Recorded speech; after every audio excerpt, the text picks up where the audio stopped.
Man, I don't know about you guys, but that ending to that exploding barbed wire death match to John Moxley and Kenny Omega was absolutely insane. But we're going to get into it because tonight was AEW's Revolution. And I got to say, this was a really good pay per view. Shout out to every wrestler out there who just put on an amazing performance. We're not going to waste any time. We're going to get right into it. Well, before we get right into it, I just want to give a little point about Jim Ross tonight on commentary. And I thought at first I was the only one who noticed JR tonight, but soon it was blowing up on Twitter and everybody was talking about it. But JR's voice was really like out of tune tonight. Especially like in like the first two matches, especially the opening match between the Young Bucks and MJF and Jericho, like his voice was like not there. And a lot of people were saying that, oh, JR, like he needs to like get off commentary tonight or something like that. But man, but I will give JR credit though. He managed to, despite his voice, he did apologize and he managed to press on throughout the night. So shout out to JR for that. Anyways, we kicked off the night with the AEW World Tag Team Champions, the Young Bucks, defending their titles against MJF and Chris Jericho. I thought this was a solid opener. I think everybody knew the Young Bucks were going to win the titles. Retain the titles. But solid opener. I think this was a good way to start off, the pay-per-view. And also what I love about the pay-per-view, before it started, they did do a memorial of Jim Crockett Jr. Obviously, Jim Crockett Jr. did pass away this past week. So, my heart goes out to him and his family. May God, be with them. But also what I love about AEW Revolution is that they didn't start with like a promo package or intro. Like they just went straight into it. So it's cool how they kind of did that. But like I said, man, this is a solid opener, and again, good for having the Young Bucks win. Okay, so we had the Casino Battle Royal match to see who would get a shot at the AEW World Tag Team Champions, the Young Bucks. Man, that ending sequence between Jungle Boy versus Ray Phoenix, that was awesome. I knew Death Triangle was gonna win. Because I predicted it. I said in my predictions they were going to win. So having them get the win was really cool. But, man, I hope one day they give us Ray Phoenix versus Jungle Boy, because that is a match that I didn't think I needed to see. But after what happened tonight, I have to see Ray Phoenix versus Jungle Boy now. And Ray and Pac versus the Young Bucks, you can't lie to me and say that's not going to be a great match. So just a great, decent Casino Battle Royale. QT Marshall, I guess, turning heel, obviously, which I kind of saw coming, obviously. So, yeah, decent Casino Battle Royale, to say the least. Okay, so the next match was the AEW Women's Championship between Hikaru Shida versus Ryo Mitsumami. From a match standpoint, it was solid. I thought it was a solid women's match.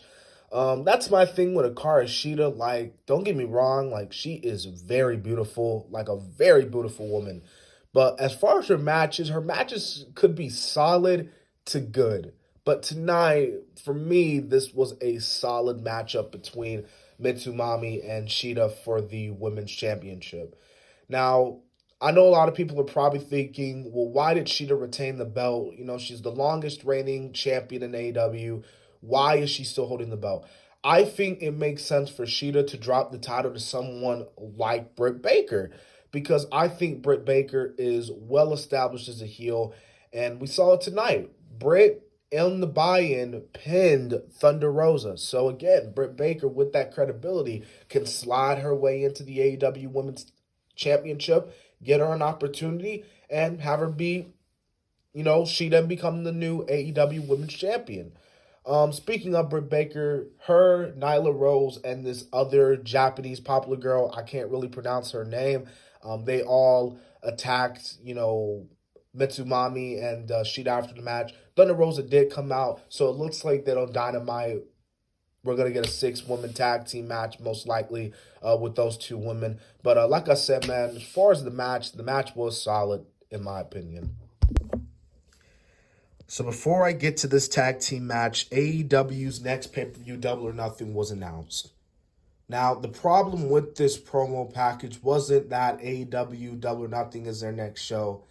The problem is the fact that it's taking place on a fucking Sunday night. Now, I know for AEW Revolution, with everything going on, I can see why they moved it to Sunday. But now, apparently, Tony Khan wants to do every single AEW pay-per-view on a Sunday night. Why? Why can't you do Saturdays? Because, bro, a majority of us on Sunday nights have to get up, go to sleep, go to bed, and get ready for work the next day. Like, why can't you just do Saturdays? Because Saturday nights, we're not doing nothing. We're either going out, getting some drinks, or in the house, just doing nothing. Why have it on a Sunday night? And then the crazy thing is, they're not starting the pay-per-view at like 7 o'clock. They're starting the pay-per-view at like 8 o'clock. And the shows are like 2 to 3, 4 hours long. And then by the time the AEW pay-per-views is over, it's like 12, 1 o'clock in the morning. So again, why do a pay-per-view on a Sunday when you could just have it on a Saturday night where we don't have to get up the next morning and, go to work or stuff like that. I don't know. Again, that's just my opinion. But moving on, we had this tag team match between Miro and Kip Sabian taking on Charles, Chuck Taylor, and Orange Cassidy. I said it in the predictions, man. Miro needs to dominate. And what did he do? Miro dominated. And even towards the end of the match, it seemed like Miro and Kip, I wouldn't say they got in a disagreement, but Miro was looking a little pissed off at Kip. So again, this kind of, gives me the hope that, Miro ends up beating the hell out of Kip Sabian and moving up the card, because Miro needs to move up towards the card. Get him away from Kip Sabian. Let Penelope do her own thing. Let Kip do his own thing. Miro just needs to be that badass, just that dominant, and that's what he was tonight. So shout out to AEW. Apparently AEW watched my video, so credits to them. Also, before the big money match, we got a backstage promo with MJF and Chris Jericho. They were talking about there were going to be some changes to the Inner Circle, and basically they were saying that this Wednesday on AEW Dynamite was going to be a Inner Circle like war capsule or something like that. All right, so we had the big money match between Hangman Adam Page and Big Money Matt Hardy. I thought this was a solid match, to say the least. Matt Hardy did not pick up the win, as Hangman Adam Page picked up the win.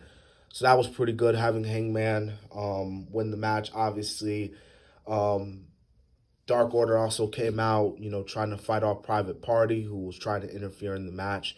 And with, the assistance of Dark Order, Adam Page did get the win here. And who knows, maybe Adam Page is now a new member of the Dark Order. Because they did have a group hug and, they were celebrating after the match. So who knows, maybe Adam Page is a part of Dark Order. Maybe he's not. Who knows? We'll probably find more about that this Wednesday night on AEW Dynamite. But as far as the match goes, solid. All right, so next we had the Face of the Revolution ladder match to see who would get a future AEW TNT Championship opportunity. And everybody's been wondering on who's this sixth man, who is this mystery sixth man in the match. Me personally, I thought it was going to be Ryback, but it was Ethan Page. And honestly, Ethan Page, it's okay, but Ethan Page literally just came from Impact. And the reason why I bring up Impact like that is because Impact and AEW have a working relationship. I mean, what was the point of Ethan Page signing with AEW when he was probably most likely still going to be going to Impact? So, I don't know, man. I don't know, but it's okay. From a match standpoint, the match was okay to say the least. Scorpio Sky did get the win here, which was pretty good. Like I say, I think Scorpio Sky would be, really great to have and, to become TNT champ. Maybe, probably turn heel in the process. But I thought this is a solid ladder match, face of the Revolution ladder match for the TNT championship. So after the Revolution ladder match, we got the announcement that was going to change the landscape of all elite wrestling forever. And, not just all elite wrestling, but pro wrestling. Because tonight, we saw Christian Cage be the Hall of Fame worthy debut. Christian Cage came in. Christian Cage is officially a part of the AEW roster. Obviously, Christian made his return to the ring back at the Royal Rumble. But obviously, reports were coming in that, Christian was not signed to a WWE contract. So obviously, that is why he was easily able to sign with All Elite Wrestling just like that. And of course, you're going to have your fans, and there were, that were upset that Christian, signed. People were saying, oh, this is a letdown. Oh, why could it have been Punk? Why could it have been Brock? Everyone's just been waiting over the past weekend on who's it going to be. And obviously, you have your fans that were obviously not happy about that. But in my personal opinion, me being the personal fan of Christian, I was a huge fan of Christian back in the WWE. I was obviously a huge fan of Christian Cage back in Impact, TNA, because they actually built him as a main event player. But this is where I'll give AEW credit, because it didn't matter who it was. It could have been Brock, it could have been Punk, it could have been Lita, hell, it could have been our God Almighty. But you have got to give AEW credit. They managed for days on end. This got people talking. They managed to not spoil it or get the dirt sheets run out until, probably about the last hour of the, last hour before the show started. But they managed to keep the fans, wondering, speculating, and that's one of the big problems with a lot of returns nowadays, is that they're spoiled on the internet. People already know who's it going to be, and it just really ruins the excitement. But having Christian show up, I think he could be pretty cool. I love Christian. I thought he was highly underrated, and to see him outwork everybody in AEW is really good. But, I have no problem with the announcement because I'm a huge fan of Christian. So, yeah. And again, shout out to AEW for at least giving you and giving me invested and really hyped up, because I will admit, and you can admit yourself, we were all hyped up because we were all thinking oh shit, who's it gonna be, who's gonna debut. So shout out to AEW on that, shout out to Tony Khan on that. Okay, so we had the cinematic street fight between Team Taz, Pretty Boy Ricky Starks, and Brian Cage taking on Sting and the TNT champion Darby Allin. Man, oh man, now this was an amazing street fight. First, I got to give credit to the AEW crew, the editors that, put this match together to make this match look really cool with the way it did. Sting, obviously coming into this match, a lot of us, we're praying and hoping that everything went well, that nothing bad happened to Sting. But Sting really looked good in this match. And, mentioning WWE here, this just, kind of, gets you sad if you think about it. They could have done Sting and The Undertaker in a cinematic match, seemed like. But, it obviously didn't happen. But, again, I had no problems with this match. This matchup was amazing. I thought, Ricky Starks looked good, even though he, obviously took the loss for his team. But I thought this was a really good street fight, and just obviously getting the win to Sting and Darby made sense because it's Sting's first match back. Of course, you're going to give the win to Sting and Darby Allin. But overall, I just thought this was a really good put street fight, and absolutely just amazing. And now we got the main event, the exploding barbed wire death match between AEW World Champ Kenny Omega with the invisible hand Don Callis by his side, taking on John Moxley. And I said it, man. I said it before my review started. This match was effing nuts. I mean, exploding barbed wire death match. This is some CZW type shit. And knowing how Moxley and Kenny are, where the rivalry has been since Moxley made his debut back at Double or Nothing 2019, this feud has gone to another level. This was crazy. I thought this was just as crazy as their match at Full Gear. I know you're going to have the people that didn't like this type of wrestling, but as for me, I was chanting EC dub, EC dub. So it was awesome. It was awesome. I just hope, nothing crazy happened to Moxley and Omega, especially Moxley because he's about to be a dad. But like I said, man, this matchup was crazy. Overall, I thought AEW Revolution was a solid pay-per-view. Well, pretty good pay-per-view.